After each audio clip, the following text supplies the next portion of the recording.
እንግዲህ በዚህ ምስል ላይ የምትመለከቱት በትናንትናው ዕለት ንጹሃን ላይ ታርጌት ያደረገ ግድያ ፈጽሟል ያልንበት በመረጃም ያጋራ ነው።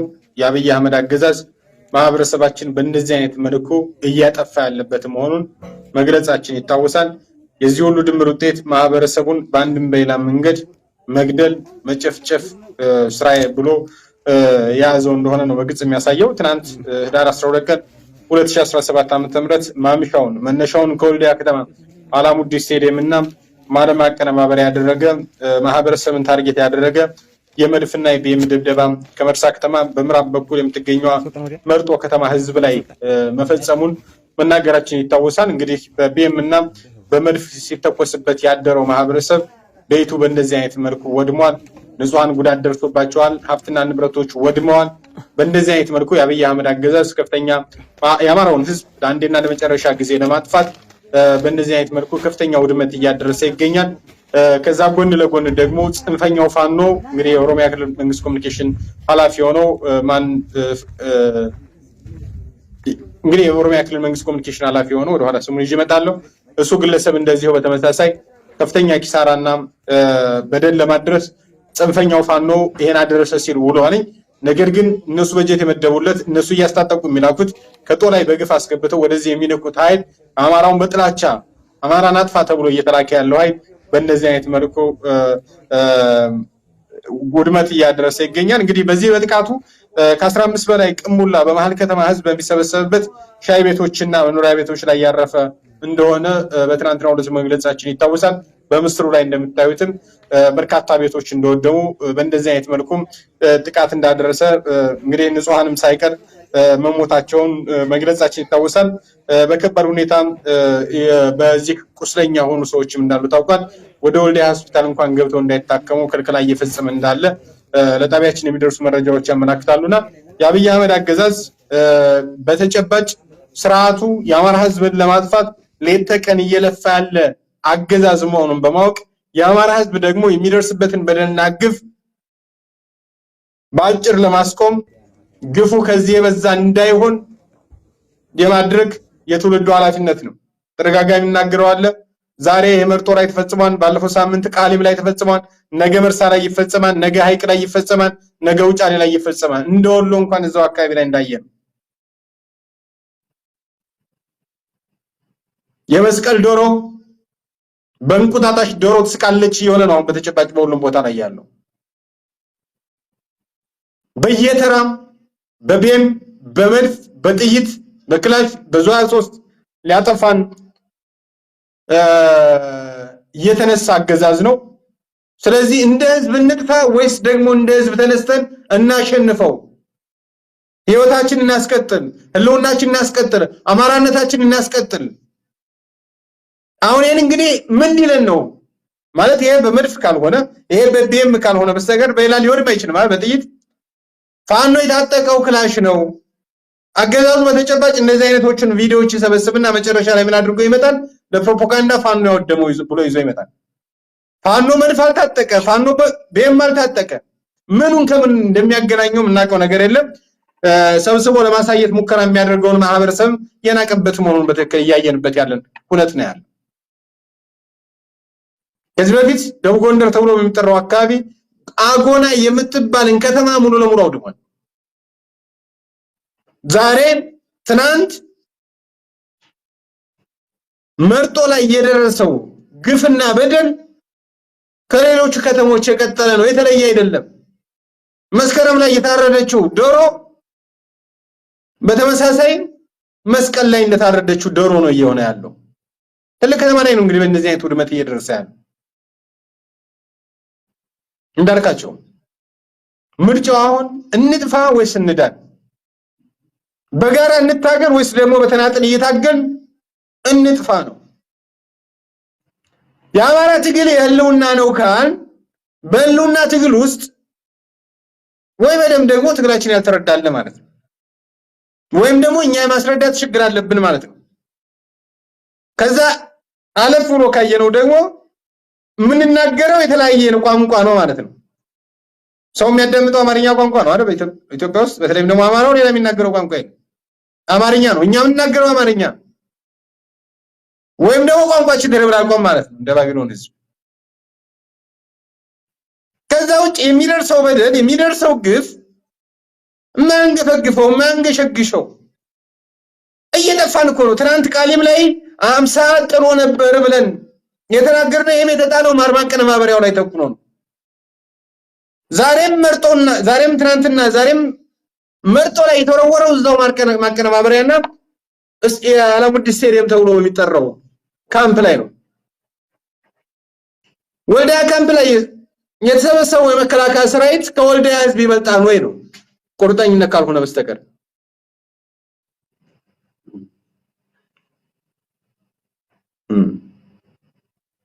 በተጨባጭ መታገል ካለብን ዛሬ ነው የመታገያ ቀን። ዛሬ ነው መውጫ ቀን። ነገ ወልዲያ ከተማ ነው ደግሞ አንድ ያገዛዝ። ምክንያቱም ለህዝብ የሚጨነቅ አይደለም። እዛ ወልዲያ ከተማ ላይ ያለው ዙሪያውን ያለው ይሄን የምናወራው ወልዲያ ስቴዲየም ላይ ቆሞ ስለሚተኮስ ነው፣ ሌላ ነገር አይደለም። ወልዲያን እያነሳው ያለው ደብረ ማርቆስ ላይም ተኩኖ የሚተኮሰው ዙሪያውን እንናገራለን፣ እየተናገርን ነው። ጎንደርም ቅድም ስንነፈድፍ ነበር። ሸዋም በተመሳሳይ አንዳንድ ጊዜ እኮ ግራ ይገባል እንዳልካቸው ተፈጥሯዊ ባህሪያት ሙሉጌታ። አሁን በርካቶቻችን እንዳልከው የቋንቋ መደበላለቅና የፍላጎት ልዩነቶች ከሌሉ በስተቀር እነዚህ ሰዎች እኮ የጡት አባቶቻቸው ልጆች ናቸው ስንል እኮ በምክንያት እኮ ነው። ለፍላጎቶቻቸው የትኛውንም አይነት እንደ ወደኋላ በእርግጥም የሸዋ ቀጠና ተጋድሎች ይቀራሉ። እነሱን ካቀረብን በኋላ በግልጽ እንመለስበታለን እንጂ የጡት አባቶቻቸው ልጆች አይደሉም ወይ ሙሉጌታ? የሐውዜንን ቁማር እኮ የምናውቀው እኮ ነው። የመርሳን ታሪክ እኮ የሩቅ ጊዜ ታሪክ እኮ አይደለም፣ በእኛው የተመለከትነው እኮ ነው።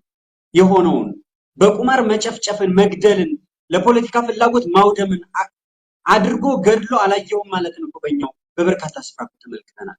በርካቶችን እርስ በርስ አፋጅቶ አስተላልቆ በሌላኛው የማላቀቅን የፖለቲካና የወታደራዊ ደባና ሸፍጦችን ቁማሮችን በግልጽ የምንመለከተው ነው። ህወሓት ይዞት መጥቷል። ቀርጾ ሞጁል አዘጋጅቶ ሰንዶ ይዞት መጥቷል።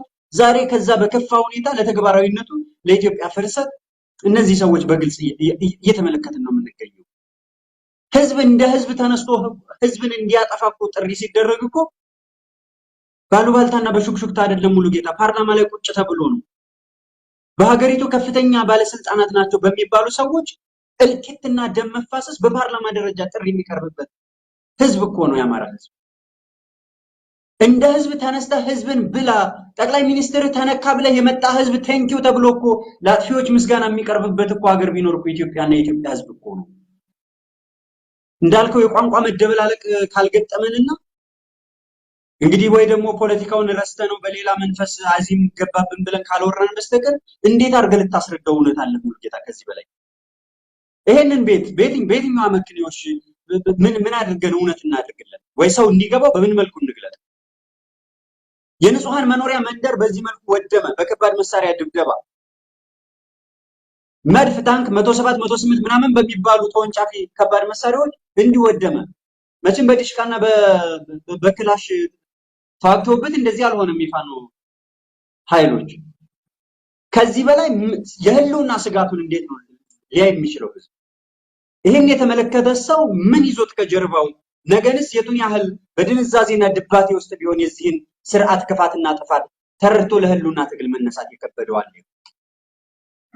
ሰፋ አድርገን እንመለስበታለን። ሙሉጌታ የምትጨምረው እዚሁ ላይ ሐሳብ ካለ እንቋጭን። ይሄኛው ሌሎችን መረጃዎች ስለሚቀሩን ወደዛ እናመራለን።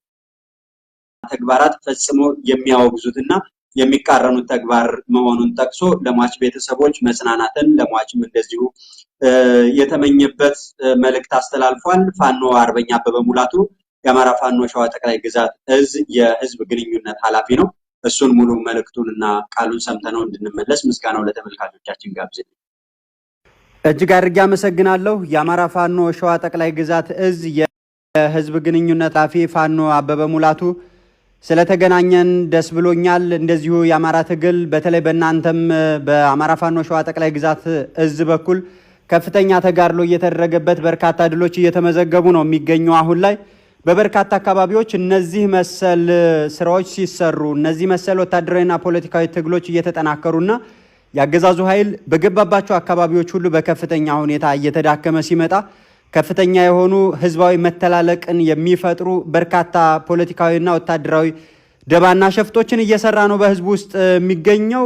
ከዚህ ውስጥ እንግዲህ አንዱና ሰሞነኛ ጉዳይ አድርጎ ይዞት የመጣው በተለይ አማራና የኦሮሞን ህዝብ የእርስ በርስ መተላለቅ የሚፈጥር ከፍተኛ የሆነ በንጹሃን ነፍስ የቀለደ ሴራ ይዘው መጥተዋልና እሱን አስመልክቶ ተቋማዊ አቋማችሁንና የትግል ሂደቱን በሚመለከት ሐሳብ ልታጋራን ስለመጣ እጅግ አድርጌ አመሰግናለሁ። እንደው በጉዳዩ ላይ ያላችሁ ምልከታ ምንድነው የሚመስለው? በተለይ ስርዓቱስ አሁን እያደረገው ያለውን ተግባር በምን ልክ ተመለከታችሁት? የእናንተ አቋምና መልእክትስ ምን ይመስላል? ፋኖ አበበ ሙላቱ። እሺ አመሰግናለሁ። ያው እንግዲህ ይህ ስርዓት ግጭት ጠማቂ የሆነ ስርዓት መሆኑን ገና ከጅምሩ በርካታ ማሳያዎች ያየንበት ሁኔታ ነው ያለው። እንግዲህ እንዲያው እንደ አማራ ፋኖ ሸዋ ጠቅላይ ግዛት በኦሮሚያ ክልል ሸዋ አካባቢ በኦሮሞ ወንድማችን ላይ የተፈጸመውን አሳፋሪ ድርጊት በጽኑ እንቃወማለን፣ እናወግዛለን። የመጨረሻ የሞት አፋፍ ላይ ያለው የወንበዴው አብይ አህመድ ስርዓት የሚፈጽመውን አረመኔያዊ ድርጊት ህዝባችን አምርሮ ሊታገለው እንደሚገባ ማሳሰብ እንፈልጋለን። ያው እንግዲህ ጨፍጫፊው አብይ አህመድ እንግዲህ አስተዳድረዋለሁ የሚለውን የኢትዮጵያ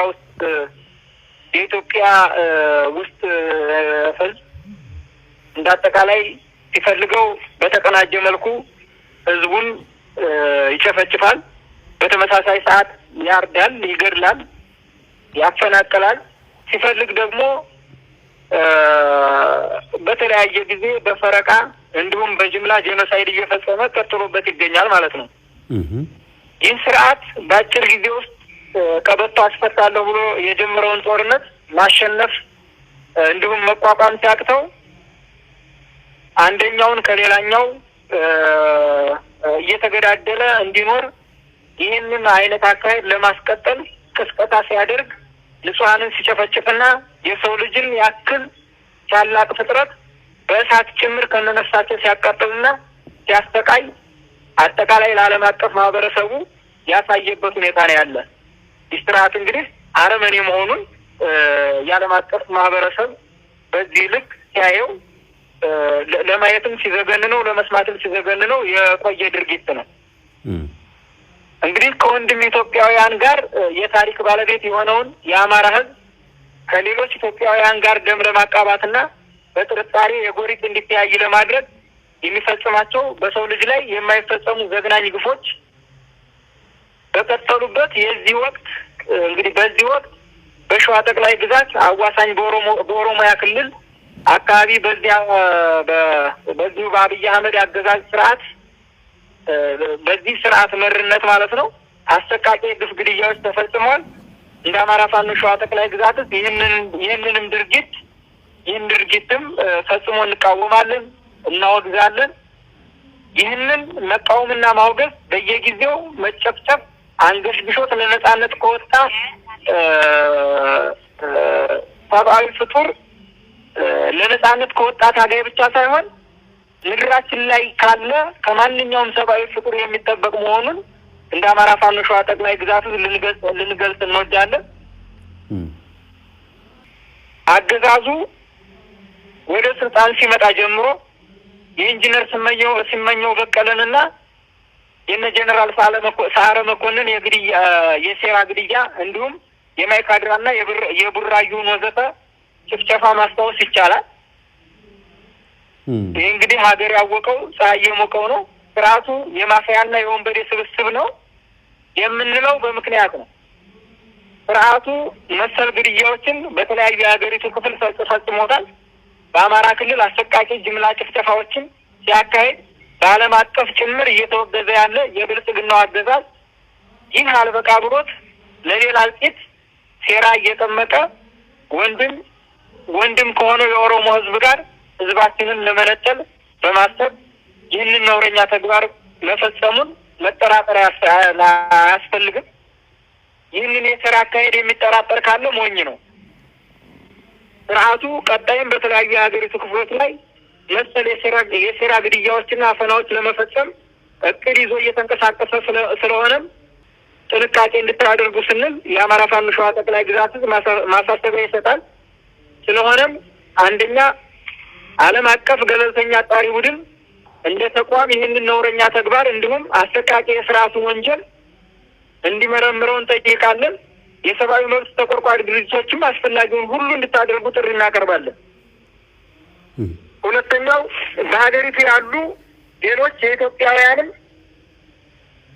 የአገዛዙን ሴራ ተረድተው መሰል ድርጊቶችን እንዲያወግዙና በጋራ ተባብረው የኖሩ ማህበረሰቦችን ለማጨራረስ የቆረጠውን አገዛዝ ልክ እንደ ከዚህ ቀደሙ በታሪክ እንዳለፉት አብዮተኞች ወይም አብዮቶች እንዲታገሉ ጥሪ እናቀርባለን። ሌላውና ሶስተኛው እንደዚህ አይነት አሰቃቂ ግፍ ግድያዎች የሚያቆሙበት ኢትዮጵያውያን በተለመደው አብሮነታቸው የሚኖሩበት ሀገር ለመፍጠር የምንታገለው እኛ የአማራ ፋኖ ታጋዮች ይህንን ድርጊት የምናወግዝና የምንጠየቅ መሆናችንን እንገልጻለን። አራተኛው በውጊያ የተማረኩ በርካታ የፋሽስቱ አብይ አህመድ ሰራዊት አባላት ከተለያዩ ብሔር ብሔረሰቦች የተውጣጡ በተለይ ደግሞ ብዙ የኦሮሞ ተወላጆች በእጃችን ላይ ይገኛሉ። እነዚህንም ዓለም አቀፍ የምርኮኛ ሕግን በጠበቀ መልኩ በእንክብካቤ ይዘን እንገኛለን። እንግዲህ የአማራ ፋኖ እንደዚህ አይነት አሰቃቂ ግፍ ፈጽሟል የሚለው ይህ ስርዓት እንኳን አይደለም ንጹሃንን መግደል ይቅርና በውጊያ ላይ እንኳን የማረክናቸውን ተንከባክበን ይዘን እንደምንገኝ የዓለም አቀፍ ማህበረሰቡ ሊያውቅልን ይገባል ማለት ነው። በመጨረሻም በአገዛዙ በተቀሰቀሰ ወይም በአገዛዙ በተቀነባበረ ሴራ በጭካኔ መንገድ አሰቃቂ ግድያ የተፈጸመበት የኦሮሞ ወንድማችን እና ሌሎች በጥይት ሀረር ተጨፍጭፈው ህይወታቸው ላለፉ የኦሮሞ ወንድሞቻችን ቤተሰቦች ከልብ መጽናናትን እንመኛለን። ይሄ ነው ያለኝ እንዳለ የአማራ ፋኖ ሸዋ ጠቅላይ ግዛት እዝ የህዝብ ግንኙነት ኃላፊ ፋኖ አርበኛ አበበ ሙላቱ ስለነበረን ቆይታና በተለይም በአማራ ህዝብና በኦሮሞ ህዝብ መካከል አገዛዙ በደቀነው የጥፋት እቅድ ላይ ያላችሁን አቋም በተለይም የአማራ ፋኖ ሸዋ ጠቅላይ ግዛት እዝ እንደ እዝ ያለውን እይታና አቋም እንደዚሁም ደግሞ ለተጎጂ ቤተሰቦች ጭምር መልእክት ያስተላለፍክበት ቆይታ ነበረን። እጅግ አድርጌ አመሰግናለሁ። መልካም ጊዜም እመኛለሁ። ፋኖ አበበ ለሁላችንም መልካም ጊዜ እንዳልክ በጣም ነው የማመሰግነው።